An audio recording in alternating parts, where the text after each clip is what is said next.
1 week after Maduro's capture, Venezuela is in chaos. Government collapsed, economy frozen, uncertainty everywhere. People fear what comes next. Civil war? U.S. occupation? More dictatorship? Nobody knows. Everyone's scared. At La Guaira port, something unprecedented begins. Thousands of Venezuelans gathering with boats, small boats, fishing vessels, yachts, anything that floats. They're loading families, possessions, fuel, food, preparing to flee, not to Colombia, not to Brazil, to United States, across Caribbean, 200 miles to Florida. This is mass exodus, maritime migration, desperate escape, like Cuban Mariel boatlift, 1980, but bigger, more dangerous. War Pulse has the complete breakdown of the crisis. The first boat departs at 6:15 a.m. Small fishing vessel, 28 feet, engine sputtering, carrying 17 people, 2 families, plus random individuals. Overloaded, dangerously low in water. But they go anyway. Better to risk ocean than stay. Within hours, more boats follow. By noon, 50 boats departed. By evening, 200 boats.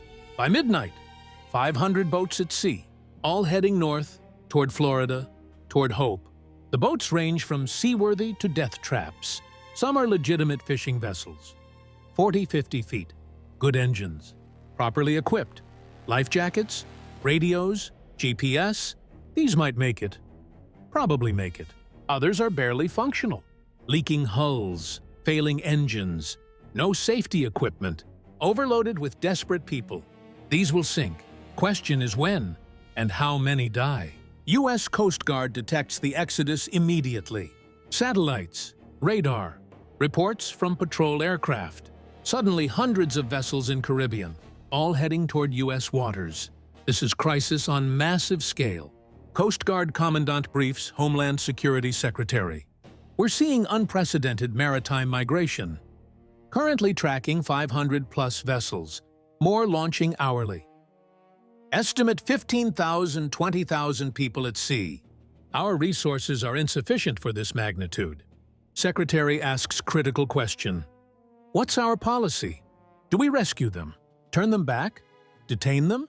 The answer comes from White House. Rescue anyone in distress. That's law of the sea. But do not allow them to reach U.S. shores. Intercept, process, repatriate to Venezuela. This is same policy as Cuban refugees. Wet foot, dry foot rule reversed. If rescued at sea, sent back. If reach land, can request asylum. Coast Guard deploys every available asset. 15 cutters to Caribbean. All leave other duties. Drug interdiction stopped. Fishery patrols canceled. Everything focused on migrant crisis. P-8 Poseidon aircraft patrol constantly.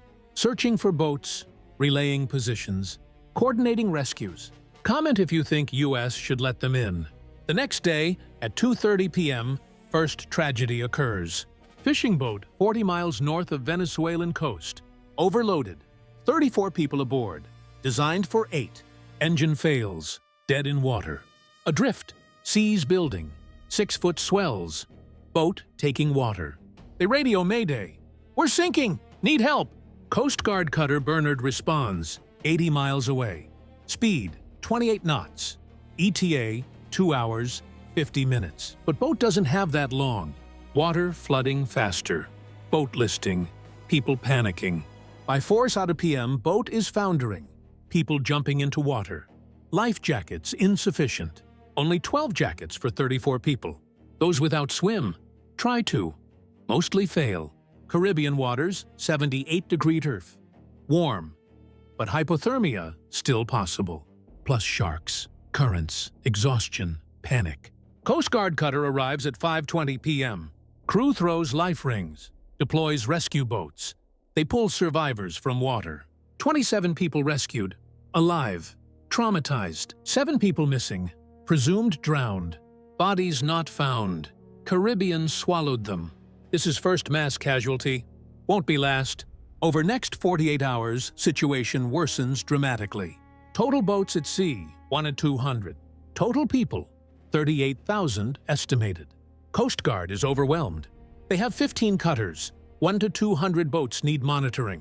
Impossible mathematics. They prioritize distress calls, sinking boats, engine failures, medical emergencies. Those get immediate response. Boats that are functional, monitored but not intercepted yet. Too many, too scattered. Insufficient resources. 2 days later, at 9:45 a.m., second major tragedy. Makeshift raft constructed from oil drums and plywood, carrying 23 people. Children, elderly, families. Never designed for ocean. Built in desperation. 50 miles offshore, caught in sudden squall. Winds 35 knots. Seas 10 feet. Raft breaking apart. They have no radio. No way to call for help. Coast Guard doesn't know they exist. Satellite doesn't detect small raft. Radar signature too weak. The raft disintegrates in heavy seas. All 23 people thrown into water. No life jackets, no flotation. Just clothing. Nobody survives. Their bodies wash ashore Venezuela 3 days later. Identified by family, buried, counted as casualties. This happens repeatedly. Unseen, unknown, until too late. War Pulse estimates 150-plus deaths in first week. Sinkings, drownings, exposure, dehydration. The Caribbean becomes graveyard. 3 days into the crisis, at 4:30 p.m., policy shift occurs. Too many boats, too many deaths. Coast Guard cannot handle this alone. President authorizes military support. Navy deploys 4 destroyers to Caribbean, plus amphibious assault ship USS Kearsarge, carrying 2,000 Marines, helicopters, landing craft, mission, interception, rescue, repatriation. The military operations begin immediately. Destroyers establish patrol zones. Each covers 100 square mile area. Any boat entering is intercepted, boarded, inspected, occupants processed. Those in distress, rescued, brought aboard, medical care. Those not in distress, ordered to turn back. If they refuse, boats disabled, people transferred to ships.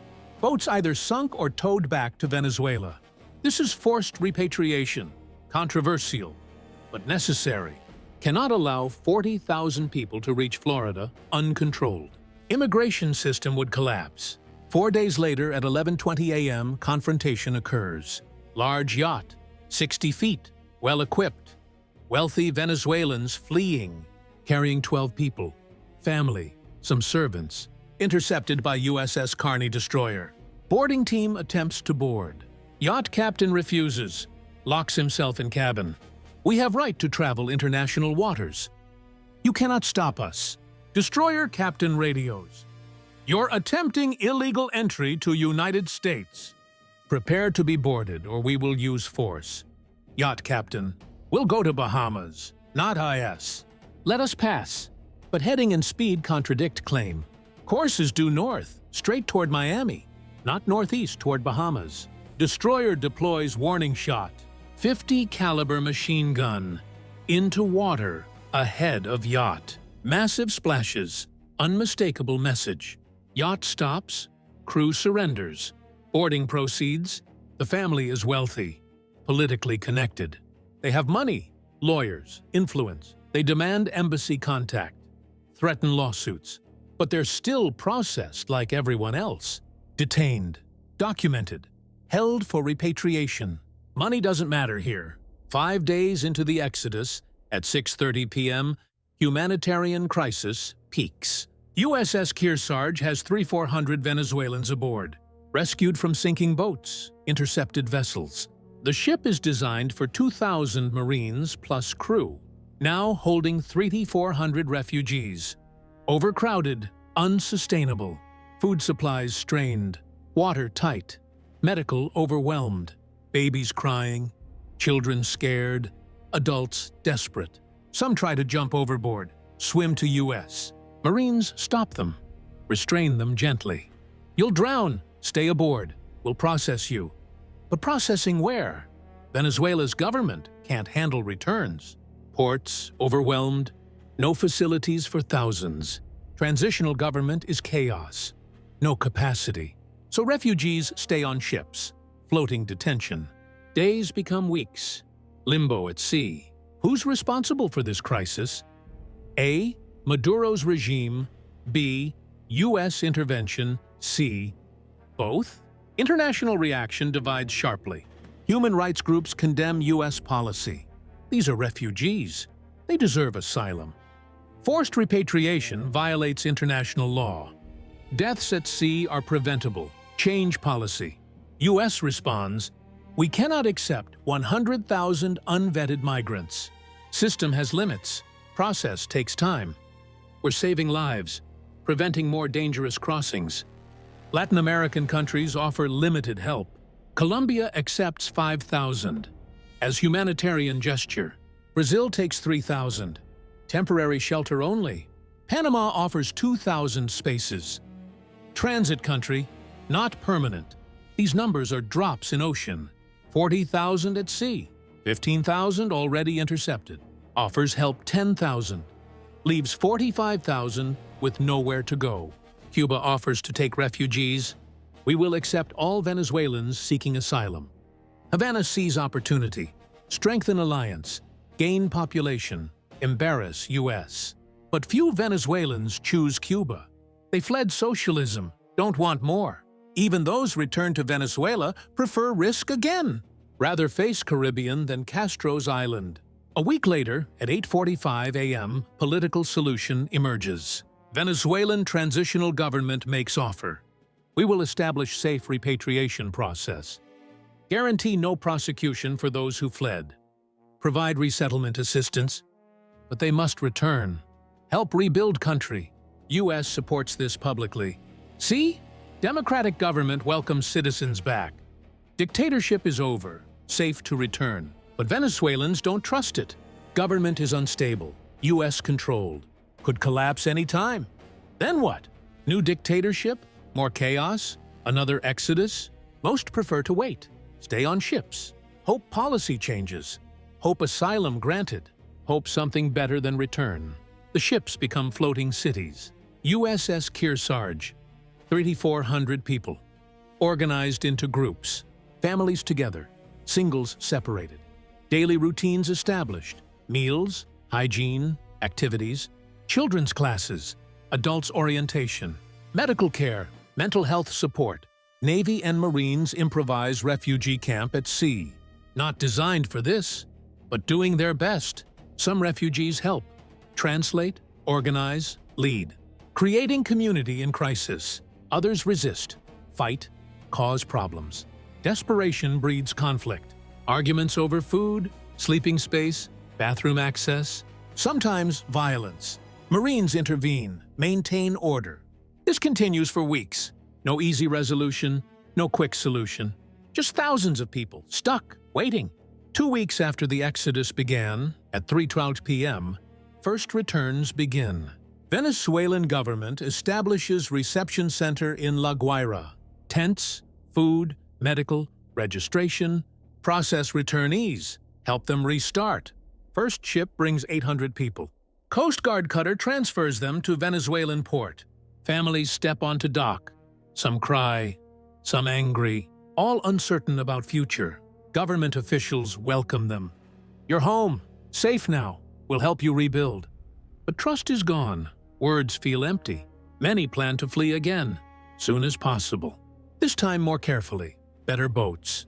Different route. The cycle continues. Over next 2 months, 28,000 people return to Venezuela. From ships, from detention, from various facilities. 5,000 granted asylum. Special cases. Political persecution proven. 3,000 accepted by third countries. Colombia, Brazil, others. 4,000 remain in detention. Processing continues. Total attempted exodus, 42,000 people. Total deaths, 340 confirmed. 180 missing, presumed dead. Total cost to U.S., $890 million. Ships. Personnel. Operations. Total political cost, incalculable. Divisions. Anger. Fear. The Venezuelan boat exodus proves harsh realities. Desperation drives mass migration. Collapse of government creates vacuum. People flee rather than face uncertainty. Maritime migration is deadly. Caribbean is beautiful and merciless. Poor boats sink, people drown, tragedies multiply. U.S. has limited capacity. Even superpower cannot handle 40,000 sudden migrants. Systems overwhelmed, policies tested, resources strained. International cooperation is insufficient. Countries offer token help, not real solutions. Everyone wants crisis to end. Few want to help. Forced repatriation is controversial, but necessary. Cannot allow unlimited migration. Must maintain borders. Control flow. But human cost is terrible. The refugees who returned face uncertain future. Venezuela is still unstable. Economy collapsed. Democracy fragile. Violence possible. Many will try to leave again. Next time maybe overland. Through jungle to Colombia. Or wait, save money, try different route. As long as Venezuela is broken, people will flee. Could this crisis repeat itself? Absolutely. Will more Venezuelans flee? Definitely. Is the country stable enough? No. War Pulse tracks the ongoing humanitarian disaster carefully. The root causes remain unaddressed fundamentally. Venezuela's economy is shattered beyond quick repair. Inflation, 350% annually. Currency, worthless. GDP collapsed 75% since 2013. Poverty, 94% of population. Oil production, 600,000 barrels daily. Down from 3 million. Infrastructure decayed. Refineries broken. Pipelines leaking. Rebuilding takes decade minimum. Billions in investment. Political situation equally unstable. Transitional government lacks legitimacy. U.S. installed, essentially. Elections promised, but delayed. Security concerns cited. Opposition fragmented. Dozens of factions. No unity. Maduro loyalists still numerous. Military, bureaucrats, supporters. They await opportunity. Resistance continues underground. Violence is constant threat. Assassinations, bombings, kidnappings. Democracy is slogan. Reality is controlled chaos. Social fabric is torn irreparably. Families divided. Communities destroyed. Trust gone. Everyone suspects everyone. Collaborator, loyalist, opportunist. Paranoia is survival mechanism. Crime is rampant. Murder rate highest globally. Armed gangs control neighborhoods. Police are ineffective or corrupt. Kidnapping for ransom is industry. Daily occurrence. People live in fear, constant, overwhelming. Healthcare system collapsed completely. Hospitals lack medicine, equipment, staff, everything. Infant mortality tripled.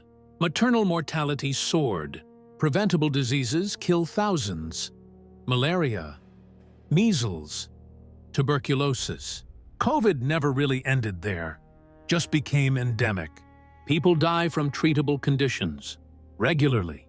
Medical professionals fled years ago, emigrated, not returning. Education system is devastated similarly. Teachers unpaid or paid worthlessly. Left profession or country. Schools lack books, supplies, electricity, water. Children stop attending, work instead. Survive. Literacy declining. Generation growing up uneducated. Future human capital catastrophically damaged. This is why people flee. Why they'll continue fleeing. Venezuela isn't recovering, it's deteriorating further. Each month worse than previous. No bottom visible. Hope evaporates. Desperation intensifies. Those who can leave, do leave. However possible. The returnees from boat exodus face grim reality. They came back to broken promises and empty words. Government's reception center operated 1 month, then closed. No resources, no funding, no capacity. Returnees dispersed, some to former homes, if still standing, others to relatives. Wherever they'd accept them, many became internally displaced, homeless, desperate. Registration promised jobs, assistance, training, nothing materialized, just empty database entries. International aid pledged never arrived sufficiently. U.S. sent $50 million, Europe, $30 million, China. $100 million sounds significant, but Venezuela needs $10 billion minimum, and money disappears into corruption anyway. Officials steal, contractors overcharge, supplies vanish. Little reaches people who need it. Returnees who cooperated with U.S. authorities face retaliation. Maduro loyalists track them, intimidate, threaten, sometimes kill. Being identified as collaborator is death sentence potentially. So people hide, move frequently, trust nobody. Within 3 months of return, 40% try to leave again. Not by boat this time, lessons learned. Through Colombia, overland, dangerous but different risks. Or Dominican Republic, smaller boats, shorter journey. Or legal routes, tourist visas, overstay, become undocumented. Whatever works, whatever's possible. The U.S. detention facilities face ongoing crisis. 4,000 Venezuelans still held. Processing stalled. Asylum claims complicated. Cases complex. Legal system overwhelmed. Immigration courts backlogged years already. Adding thousands more? Impossible to handle. So people wait. Months becoming years. Detained but not imprisoned. Legal limbo defined. Some detention centers are humane. Adequate care. Families housed together. Children educated. Medical provided. Others are terrible. Overcrowded. Unsanitary. Dangerous. Fights, abuse, neglect, suffering. Luck determines which facility. Geography, timing, randomness. Detainees organize, protest, demand better treatment. Hunger strikes, petitions, legal challenges. Some succeed. Conditions improve. Transfers happen. Others fail. Retaliation occurs. Conditions worsen. It's bureaucratic nightmare. Humanitarian crisis. Neither immigration system nor military designed for this. Improvising, adapting, barely functioning. The 5,000 granted asylum face different challenges. Released into U.S. society. With nothing. No money, no housing, no connections, limited English. Refugee resettlement organizations help. Somewhat. Temporary housing, initial stipend, job placement assistance. But resources are limited. Caseload overwhelming. Staff try their best. It's insufficient. Many Venezuelan asylum seekers end up homeless, sleeping in shelters, on streets, in cars, working cash jobs, under table, below minimum wage, sending money home to families still in Venezuela, living 3 families in 1-bedroom apartment, surviving, barely, but surviving. Others find success eventually, some quickly. Educated professionals, engineers, doctors, teachers, their skills are valuable. Despite language barriers, they find employment, begin integration, build new lives. After years, maybe they thrive, but transition is brutal, always. The third countries accepting refugees face strain too. Colombia took 5,000 more, adding to 2.5 million already there. Colombia's economy can't absorb this. Systems overwhelmed. Colombian citizens resentful. They take our jobs, use our resources, increase crime. True or not, sentiment is real, growing. Political backlash likely. Anti-immigrant parties rising. Brazil, similar situation. 3,000 more refugees arrived, added to hundreds of thousands already present. Northern cities stretched beyond capacity. Roraima state especially impacted. Infrastructure failing. Brazilian federal government provides minimal support. States are left managing crisis alone, inadequately. Panama accepted 2,000, as transit supposedly. But where are they transiting to? Nobody else wants them. Panama stuck with them. Refugee camps form, temporary becoming permanent. People can't move forward, can't return back, just stuck, indefinitely, miserably. The political consequences in U.S. are significant. Republican Party uses crisis effectively. Democrats weak on borders. Allow illegal immigration. Cannot protect American workers. Campaign ads show boat people. Overwhelmed Coast Guard. Destroyer intercepting families. Children in detention. Effective propaganda. Emotional. Powerful. Democrats struggle to respond. We're following law, saving lives, processing humanely. Sounds weak, defensive, unconvincing. November 2026 elections affected significantly. Republican gains in Florida, Texas, Arizona. Immigration hawk candidates win. Border security focus. Democrats lose seats, power, influence. Venezuela's boat crisis influenced American politics. Latin American countries learn lesson. Mass migration can destabilize regions. Collapsed governments create refugee flows. Those flows impact multiple countries, not just source and destination. So preventing collapse matters. Stability is valuable. International community should intervene earlier, before migration starts. But words are easy. Actions are expensive. Nobody wants to pay. Nobody wants responsibility. So countries collapse. People flee. Crises multiply. And everyone reacts. Nobody prevents. The pattern repeats. Haiti, Nicaragua, Guatemala, all potential future Venezuelas, all have similar problems. Governance failures, economic collapse, all could trigger mass exodus. Hundreds of thousands fleeing. Caribbean and Central America are powder kegs. One crisis causes another. Cascade effect. U.S. cannot handle multiple simultaneous boat exoduses. System would completely collapse. Chaos would reign. Strategic thinkers recognize this threat. Pentagon studies scenarios. State Department plans. How to prevent, how to manage, how to survive. Answers are incomplete, unsatisfactory. Best option? Prevent source country collapse. Support governments. Provide aid. Ensure stability. But expensive, difficult, often fails anyway. Second option, aggressive interdiction and return. What happened with Venezuela? Catch everyone. Send back. But costly, controversial, humanitarian concerns.